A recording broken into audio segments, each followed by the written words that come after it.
The month of May continues to get even better, with a new Pokemon fan project dropping just every few days. So in today's video, I'll be showcasing the best Pokemon fan games and ROM hacks that have been recently released or updated. Keep in mind that this is a monthly series, so be sure to subscribe to not miss out on a single release. First up, we have a completed fan game by the name of Pokemon K-Show. Now, this is a game I played a little less than a year ago, and came out feeling quite mixed about it. However, after some recent updates, I decided to return to the game and see just how much it had improved. So let's first talk about the game's main draw-in, and that's Pokemon up to the 9th generation, as well as Terrestrialization, Mega Evolution, and even Dynamax. So already, there's a lot you'll be able to do with your Pokemon in battle, but that's just scratching the surface when it comes to the Pokemon-focused features. At the start of the game, you'll receive an admittedly overwhelming number of items that allow you to craft healing items and other vitamins, as well as a charm case that lets you enable or disable certain battle modifiers. This, on top of the 4 different difficulty modes, offers a ton of customization that really lets you create the perfect difficulty level for your adventure.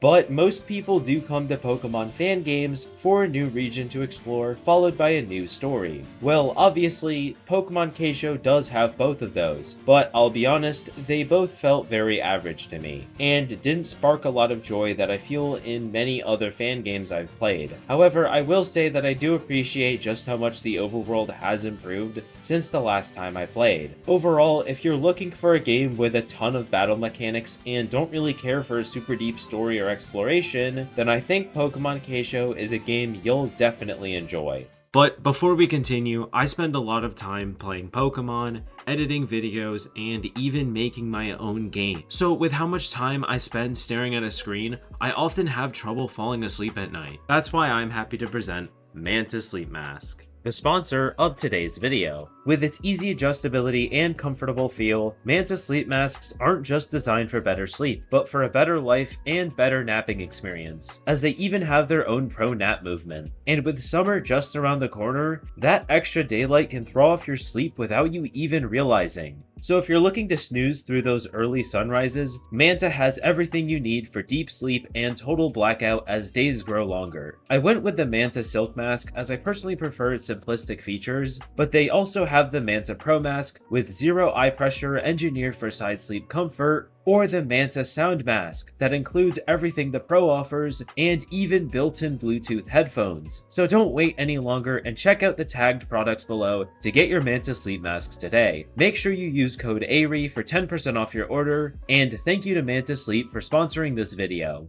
Next up is a game with a not-so-traditional story, called Miragia's Traveler. In this game, you'll play as a brand new member of the Trainer Union, a group of Pokemon wielders whose main job is to protect the region from threats like strong wild Pokemon, or poachers who wish to disrupt the flow of nature. You'll meet plenty of different characters as you work your way through the ranks, some of which will be quite fond of you, and others will look at you as more of a rival than an ally. But there were 2 things in particular I really enjoyed about the story. The first one is just how much freedom it gives you. Once you finish the short tutorial, you're pretty much free to explore the first area top to bottom, and when you finally do want to work your way through the main story, you can simply return to home base and complete the tasks posted on the job board. Secondly, the character art was really nice. It really helped bring their personalities to life, and I was able to grow a lot more attached or a lot more distasteful of certain ones because of that. But enough praising the story, as this is still a Pokemon game,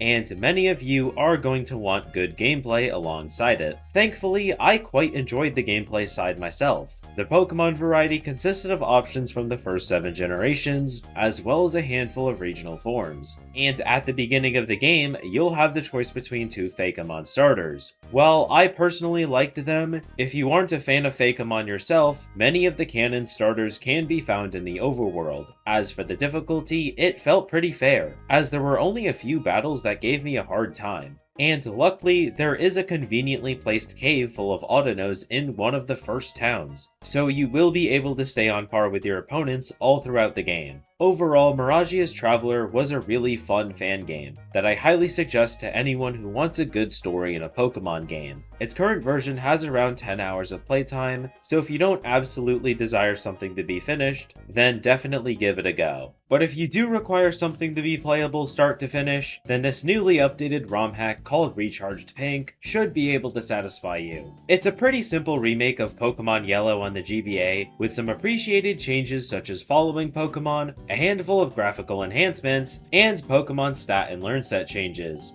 But there are two much more interesting features that separate it from almost every other Kanto ROM hack. First, in the options menu, you'll be able to increase the game's battle speed, allowing you to abandon the third generation slow pace without giving up on the sound effects or music, like you normally would with the emulator speed up. Secondly, you'll find a full cheat menu in the player's PC that lets you give yourself items, Pokemon, or even modify the stats of those Pokemon. I do have a full video about the game and its counterparts, so I highly suggest you check that out if this hack sounds interesting to you. Next up is the very anticipated update to Pokemon Flux, introducing its second story chapter, and a ton of other content. Since I did recently release a video about it though, I am going to keep this segment pretty short. But if you've been living under a rock, Pokemon Flux is an incredibly polished fan game with a brand new region, story, and over 150 new Pokemon. Like I said before, this new update brings its second chapter, and while that might not sound like much, I found the total playtime to be double of what Chapter 1's was.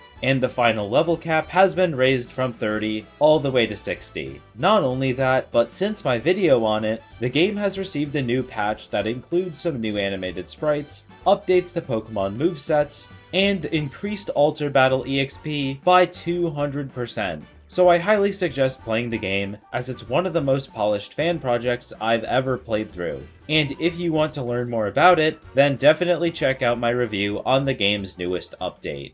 Now, like I said at the beginning, May was a really crazy month for the scene, so I wanted to take a moment and go over a few smaller projects that still deserve to be in this video. So the first honorable mention we have is Pokemon Repudiation. In this game, you'll play as a Pokemon trainer with the goal of collecting 18 gym badges across a massive region. I thought the story was pretty good, but I also found some of the cutscenes to feel a bit clunky or too quickly paced. On the other hand, the gameplay itself was pretty fun, with Pokemon up to the 9th generation, and a huge early game variety, not to mention a field effect system very similar to games like Pokemon Reborn and Rejuvenation, that add a lot more immersion to Pokemon battles. In its current state, you will only have around 6 hours of gameplay content, but I definitely think that with all its features, the game has a ton of potential. Next is Pokemon Ranger Star, which at first seems like a pretty ordinary game. You select your character, choose one of 3 starters, and initiate a battle with your rival. But that's when you realize that this isn't your average fan game, as Pokemon battles are done in real time. You'll control where your Pokemon moves on the field, and your attacks will have cooldowns instead of power points. What I found really interesting is that when you want to catch one of them, the control instead swaps to the player, who must now aim the Pokeball at the wild Pokemon. The gameplay was really fun, and I'm really excited to see how the project turns out in the future. But this does currently have a playable demo, if you want to check that out as well. Last but not least is a very impressive looking project called Gamma Emerald, an HD 2D remake of the 3rd generation games. Now, originally, I was going to give this game a full segment in the video, as even though it's just a demo, it acts as its own separate story that's playable from start to finish, showing off the game's features and art style, kind of like the demo for Omega Ruby and Alpha Sapphire. However, upon playing, the game doesn't work very well. It had a ton of bugs, and I even found myself running into a few that soft-locked me or crashed my game. So while I think Gamma Emerald has a ton of potential to be really good, I think it would be better for most of you to just hold off on it until many of the game's issues are properly fixed.